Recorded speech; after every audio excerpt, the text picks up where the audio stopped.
It really doesn't need saying, but Yooka Laylee has earned itself a spot on the Kickstarter Hall of Shame. Between consistently evading delivering anything that could be considered bad news, breaking stretch goal promises, and being called a mediocre game that seems like the Walmart brand of Banjo-Kazooie mixed with bits of Walmart brand Super Mario 64 and Bubsy 3D. I'm not going to get into the controversy here. Instead, I want to go through and compare Yooka Laylee and Banjo-Kazooie and try to figure out where it went wrong and where it actually hit the mark it aimed for. Let's start with the presentation. The things that frame the gameplay and spice the experience up, but are mostly superficial. Graphically, it actually hits the mark relatively well. It kinda looks like what a Banjo-Tooie could have been if Microsoft gave them about a $200,000 budget for it.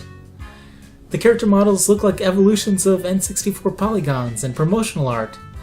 The texture work is similarly faithful. The overall character designs can miss the mark quite a bit though. Take Dr. Puz, for example, and her overly busy and complicated design that just kind of clashes.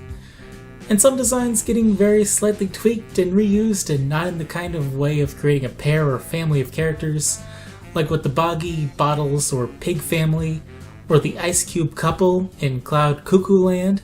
Were they both in Cloud Cuckoo Land, or was just one of them in Cloud Cuckoo Land? I can't remember. I think they were in two different worlds. Anyway, you may just find two different shopping cart characters who don't seem to have any relation. The world doesn't succeed as well as the characters though. At least unless you really like the level design and nuts and bolts. Because the world resembles something between the bizarre synthetic look of the world in Nuts and Bolts and more realistic but technologically constrained design of the N64 games. World decorations can almost look like plastic or inflatables, and rock formations can resemble styrofoam rocks you'd see in a low-budget sci-fi or middle school church play. What compares worst is the sound. The character voices tend heavily to a sharp, almost naggy set of sounds in comparison to the much softer sounds that gave more of an impression of being cuddly or dopey. There's more wow, wah, ee, and less oob, oob, oob, and ooh, ooh, ooh. No, let's just play some clips.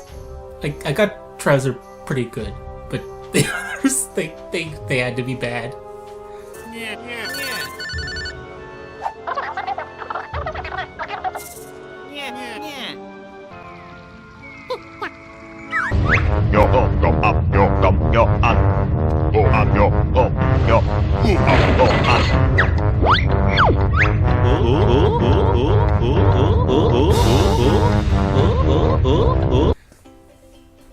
People have said this type of thing is just obsolete, but Mario Odyssey does the Banjo-Kazooie thing for NPC dialogue, and Nintendo has it sounding dopey, goofy, and lovable just like Mario 64 and Banjo-Kazooie.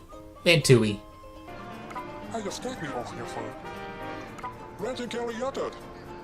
The music has some tracks that do compare very well, but others sound like Kirkhope was trying to make music box-ish songs that were nostalgic to him as a child, but don't have anything to do with Banjo-Kazooie or Tooie, and it lends certain tracks an off-key, out-of-tune sound. I don't know how it happened. It's like these guys forgot how to do sound design, or it was complete chance that Banjo-Kazooie and Tooie had pretty good sound design.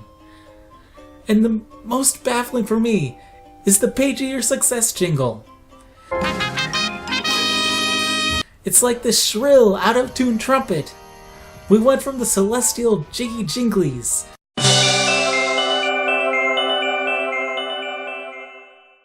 and the mildly demonic sounding "Oh, banana" over a catchy drum beat to something that makes me wince and want to try to mute my TV.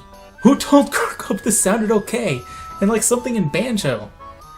It is very unfortunate because sound is more important to me than the graphical design. Nothing is more important than the gameplay and mechanics though. I'll be honest, the mechanics work pretty well, except when they don't.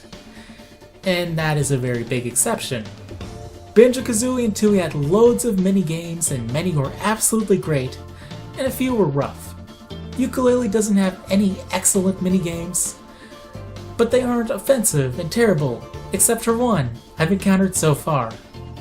The camera focuses right behind Yooka as you run on and try to jump over and avoid obstacles. By the way, this game goes on for what seems like approximately 1 3/4 eternities. You can roll to gain speed and move further ahead of the camera, but the camera always snaps right back to your butt. You also have invincibility power-ups that protect you from a single type of obstacle, enemies. This power-up also prevents you from rolling. And by the way, if you roll, you actually will kill enemies. So this power-up is probably the biggest hazard in the entire minigame. The problem with this game is that it loses its mind if you fall even slightly behind the camera. The hazards you have to avoid no longer match the actual hazards. You will get hung up on nothing. You will run through walls like they aren't there. And since the camera is always on your butt, the slightest mistiming of your jumps will put you into the random hazard world. Also, if you fall too far off screen, you will lose a life and respawn floating in the air, and you can stay floating for almost 1/5 of an eternity. And you can roll while you are floating to skip even more ground. This minigame is unbelievable. Bad programming and a glitchy solution also occurs with the first boss. Banjo-Kazooie and Tooie did have their share of bosses with poor hit detection, but you'd never jump over a hazard and take damage in the air above it. This is kind of a presentation thing, but also gameplay. Anyway, one of the things that made me like Rare's N64 platformers more than Mario 64 was how organic the platforming was with the world. The worlds were a lot more immersive. In Mario 64, you could just have platforms floating. You could have a series of them just dumped out into the world as a challenge. Rare's games generally had ledges, ladders, ropes, pipes, machine works, mushrooms, and so on instead of generic platforms to act as platforms. Banjo also had context-sensitive pads allowing you to high jump places, which isn't great game design, but is slightly more organic. Once the shock jump spring had been mandatory, it would have been better to just have a ladder or some ledges to jump up, or to have a less context-sensitive move. Anything more engaging than just stand on pad and press button. To Yooka Laylee's credit, there aren't any moves this context-sensitive. But Yooka Laylee also has generic platforms everywhere. There are no ladders or ropes. It's rare to find ledges of the world or a building to climb. If you need to ascend, you usually just have a platform waiting that will elevate you to a higher point. Yooka Laylee loves generic platforms. So many of the challenges are platforming gauntlets across the same generic platforms. No size differences, no visual differences. Mario 64 had several kinds of platforms, and often you could skip platforms that existed solely for vertical assistance with some skillful jumping. When Sunshine had the bonus area platforming marathons, they introduced loads of new platforms, sand blocks that disintegrated, ice, fading platforms, watermelons, all kinds of movement platforms. Relying on floating platforms, especially if you have very few kinds, can make the platforming boring and tedious if each platform isn't placed deliberately with great thought. Mario 64 towed that line at times, and Yooka Laylee often crosses that line entirely. It too often feels like each platform was placed because it was easier than integrating the movement solution into the world. One of the things Playtonic said was that they were reducing the collectibles after receiving criticism on Donkey Kong 64, which admittedly needed some changes. Having much of the collectibles only collectible by one of 5 characters was a mistake and problem. Banjo-Kazooie and Tooie were a pretty good balance in the number and selection of collectibles though. You had consumables like eggs, feathers, and honeycomb health, as well as Jiggies, empty honeycombs, and Cheetos. Yooka Laylee has far less collectibles though, with pages, quills, a single play coin, a single molecule, butterflies that restore health or energy, and a single health and energy upgrade. Everything in Yooka Laylee has been densely consolidated. Even the moves are found in a single location instead of spread across the world. Let's hold the thoughts about this consolidation and talk about world size.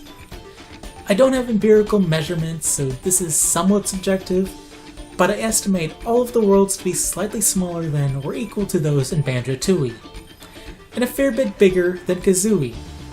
Yooka Laylee also allows you to expand the worlds, at which point they become quite a bit bigger than most worlds in Banjo-Tooie. Banjo-Tooie, in response to creating large, sprawling worlds, included a series of warp pads to make moving less tedious and time-consuming. Yooka Laylee keeps the much larger, tall, and wide world size, but does away with the warp system, instead having occasional doorways that connect two nearby or related points. If you want to get to the opposite side of the world, though, it's a trek. Incidentally, this is a situation Mario Odyssey didn't run into by having a fast travel system.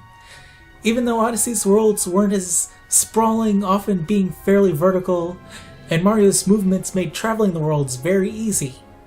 Yooka Laylee, while having levels that can be tedious to travel across, almost completely subverted this issue with the overworld. This is a large, but really tightly connected overworld that constantly loops in on itself, so you are never that far from anything.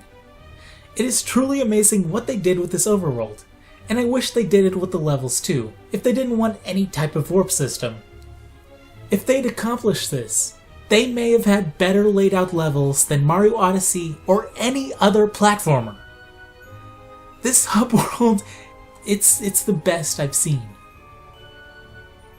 Let's talk about item or collectible placement, because Kazooie and Tooie both had some serious issues.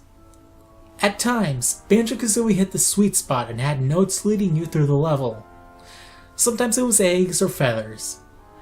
But Kazooie would also hide eggs, feathers, and notes, one of the main collectibles, in trees, corners, or in or on objects, having naked ground with nothing to lead you.